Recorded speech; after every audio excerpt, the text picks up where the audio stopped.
G'day you mob, and welcome to this episode of the series that I'm doing with Jake Farwharton and Greg Savage from The Pouch, the podcast on political expressions. So today we're going to explain for you a political expression that is used in Australian English all the time.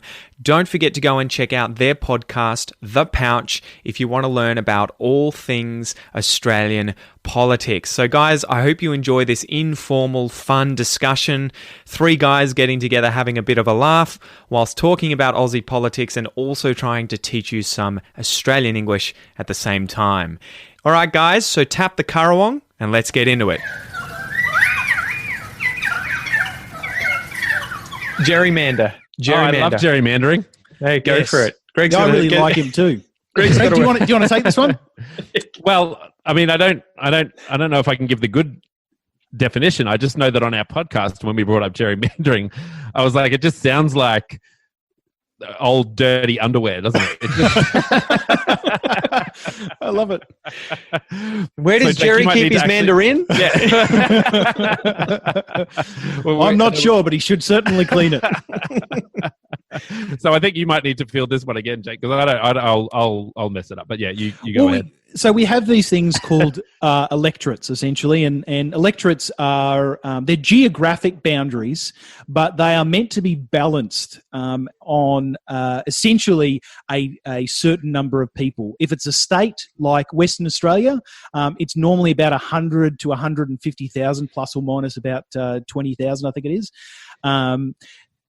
And what happens is over time, people might move. And a lot of people might move, and as a consequence, that 150,000 people electorate might be whittled down to 40,000 people, and that then means that you don't have enough people in that electorate to appropriately elect an official.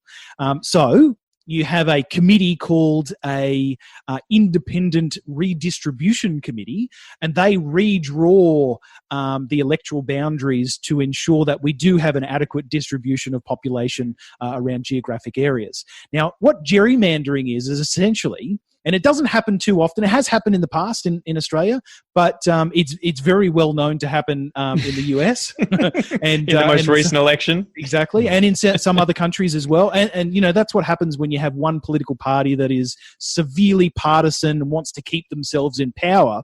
What essentially gerrymandering is when you game the system to increase the number of people in a particular electorate that are more likely to vote for you.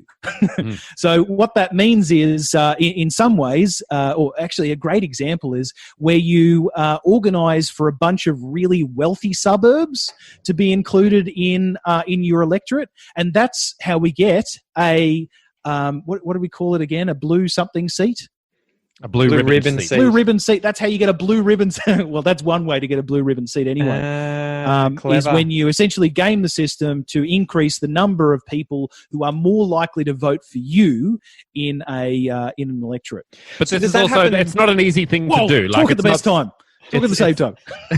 It's not an easy thing to do. It's not like I'm going to go out and do some gerrymandering. It's challenged, and there are sort of what do you call it, like stops and balances, checks and balances along the way to make sure that it doesn't actually happen. Like, people don't want it to happen, but it does.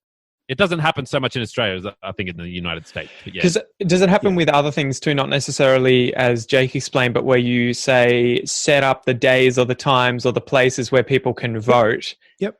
In order to attract a certain crowd, or make it a certain crowd that's going to vote against you, not turn out, especially in America where voting is optional. Yeah, I mean, I'd use America as an example where that does happen, where it's sort of, what is it, the first Monday of the first week in November, I believe it is. It's something like that. And there are only certain people that can get off work in order to vote on a Monday.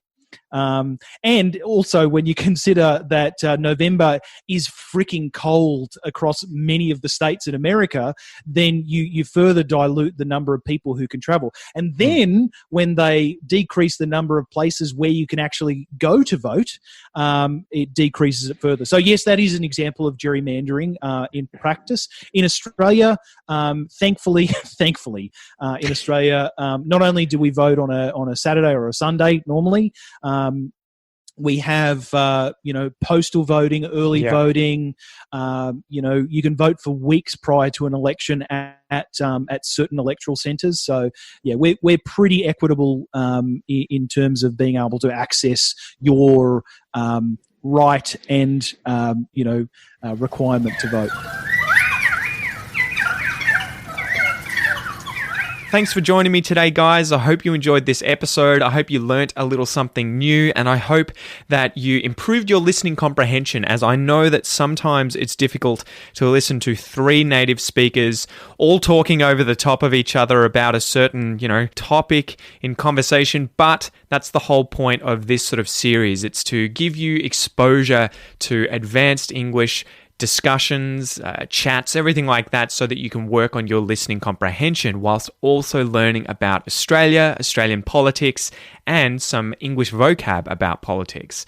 Don't forget to go and check out Jake and Gregg's podcast, The Pouch. You can find this via any good podcast application for free. They publish an episode every weekend about Australian politics. Anyway, until next time, guys, I hope you have a killer week, and I'll see you soon.